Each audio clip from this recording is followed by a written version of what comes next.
You're watching Drakewing Gaming. Enjoy the video. Hey guys and gals, Never here from Drakewing Gaming. It's something to me on Twitter, the Gaming Dragon. Today I'm coming back at you with a Let's Play episode of Broken Harbors. So y'all, before we jump into it, just want to let y'all know that our Patreon is now up for as little as $5. Y'all can help support the channel, get some awesome rewards like permanent access to our community Discord server and full access to upcoming Not Safe for Work videos, like our new Torolf video that just went up the other day. Anyway y'all, alarm chain, you are up, and let's go. Alright. But when he thought of Devon, how he looked with his tank top on taut over his muscles, and his scent, instantaneous tint in his trousers reminded him why he asked. Was it bad, really? Or that inappropriate? They moved beyond student-tutor relationship long ago, and Rune wasn't afraid to call Devon his friend. As long as he wasn't pressuring Devon into anything, he felt that it was okay to at least try. What made him so drawn to the Panther, even? He first approached him because he seemed so lost and lonely, but now he's found his footing here, and with Rune as a friend, he turned out to be a reflective, self-assured, and interesting person. Maybe it was his independence. Maybe the caring personality and warmth, something that the deer hasn't felt for anyone before yet. What made Rune ask him of all the people in his life, the Panther asked himself. Someone 5 years his senior, someone he knew only for a month. He didn't feel like he had anything to offer, but to feel wanted, even just for one evening. The Panther was happier than he'd ever showed that Rune as much as he showed some interest in him. Leaning on the windowsill and looking out, he thought of his past experiences. Every hookup he's had was awful, awkward, and underlined with a long, lingering self-loathing. But this time, he felt different about it, and Rune was no stranger. He cared about him too, or at least so the Panther wanted to believe. Would he be alright after this? Laying in the bed with Rune with him there, would he think of his ex again, wishing to be in his arms instead? Or could he find comfort in the deer's embrace, silence his worrying mind, and melt into him? The leaves fall down, blown off by a stronger gust of wind. The trees look a bit sadder than before. How much a month can change. A few months ago, he was still holed up back home, closed off from everyone, alternating between breakdowns and looking for a way out. Fury of black fur with eyes of lightning. Another year is ending. The ticking of the clock never stops, not for a moment. Life doesn't wait for anyone. There's always so much to do, so much to see, and always so little time. Why'd he ask Devon so directly, against his better judgment? He could have suggested a film, create the right mood first, lean on him discreetly, try to get closer. He foremost wanted to be honest with him. He sensed that he was in a vulnerable place, from his timid movements, the way he glanced around when they were on the street, as if fearing some forces unknown, anticipating danger, and how his voice got quieter whenever they two were in private, talking about anything personal. But he was strong and determined, and he would prevail. Beneath these gentle eyes was a soul of steel. He had to be upfront with what he wanted not to hurt the Panther, and tangle themselves just to leave him alone again. There you go. Water time. Or coffee time.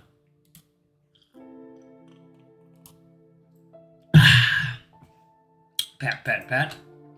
Raindrops break on the leaves with gentle pitter-patter, soak the ground, and soon it's a downpour. Bowing their heads to the pavement, people quicken their steps and rush to their homes. The streets are empty. The sky is clouding. The lonely people are getting lonelier. All the while, the marching of time continues, devouring day by day, as we cling to our youth desperately to seek to reclaim the time lost, trying to forget the hollow years.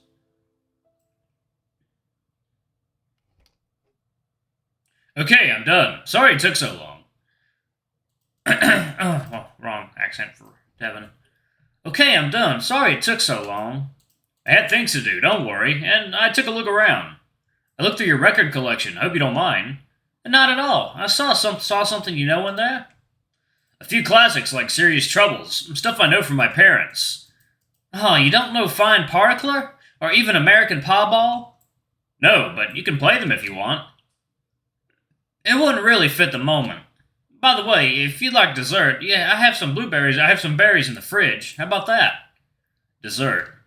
You see, I was still kind of hungry, so I looked in the fridge and found them, and I kind of already had them.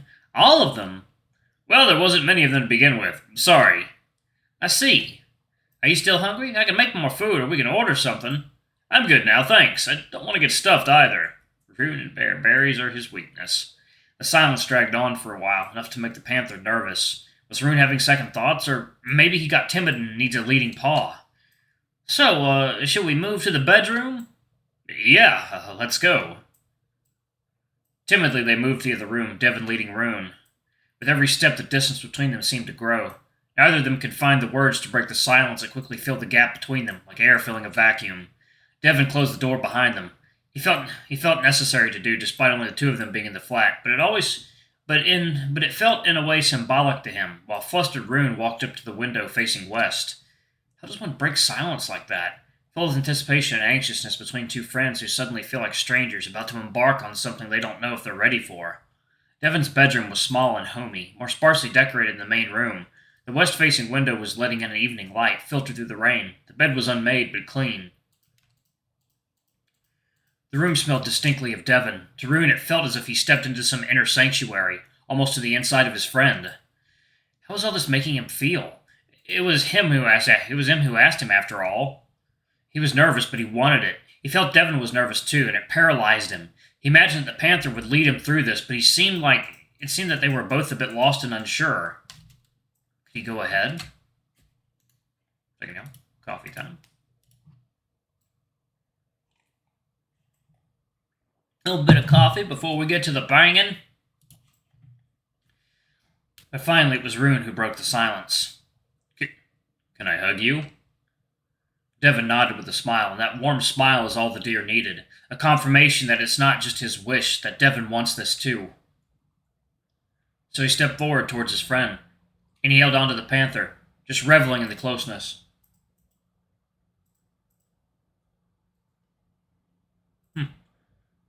The Panther's heat, his scent, his soft fur. Devon wrapped his arms around him in return. In an instant, they both relaxed, chuckling, reassured, all the tension between them gone. Here they were, two friends finding themselves in each other's arms, happy to be together. Arms entwined, chests touching, their heads rested on each other's shoulders. Devon leaned a bit, being a tad taller than Rune, and the deer held on to him, melting into his hug.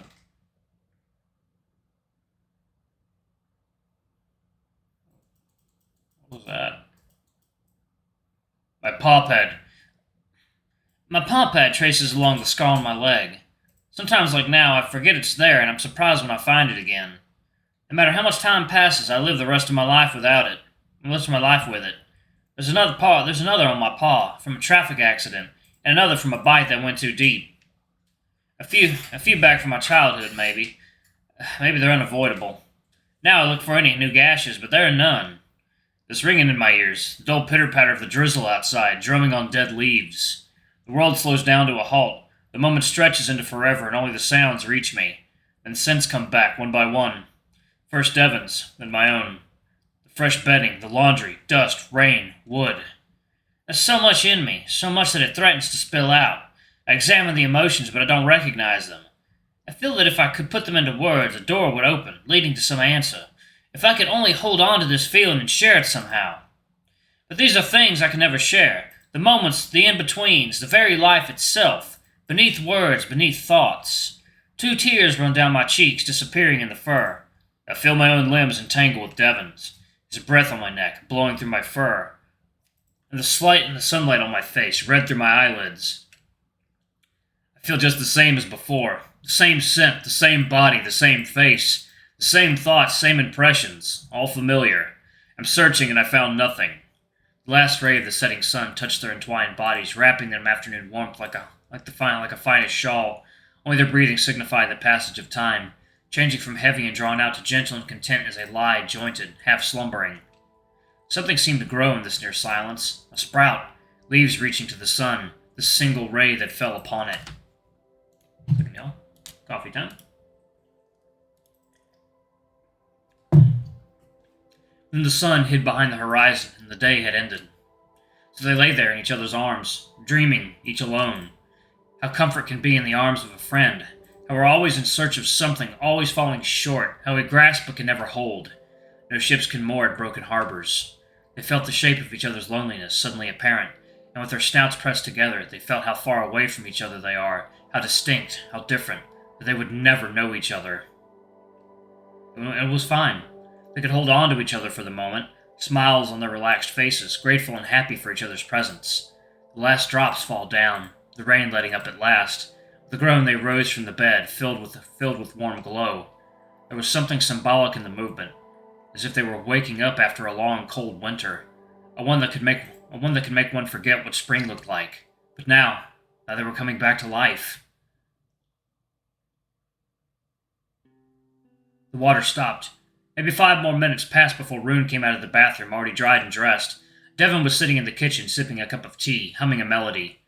"Forget our fate," the peddler sings.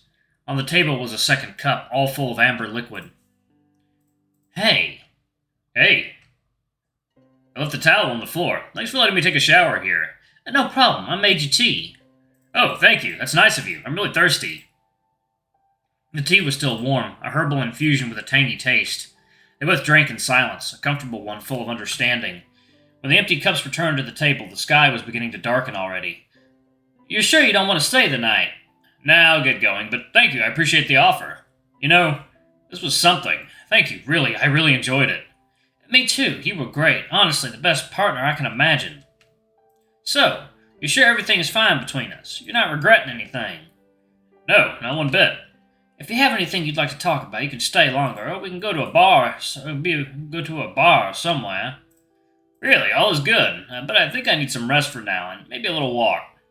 "So, a tea house on Tuesday?" "Oh, right. I need to make a reservation. I think I'll call them on my way back. Maybe we'll get a better table if I call early." "Yes, please. Don't make me sit on the floor again." But that's the best table." "Fine, though. I'll get a one with chairs." "Oh, and there's a concert this weekend that I want to check out. I can drop you a link if you want." "Sure." "I don't think I've left anything. Are you sure you don't need help with the dishes or anything?" "Don't worry about that. I'll manage. You're my guest. I couldn't let you clean up after me. So, see ya?" "See ya." Still in a great mood, the Panther put on the second disc of a record, the weary sounds of written on the cover, and moved to the balcony, this time with a notebook in his paw.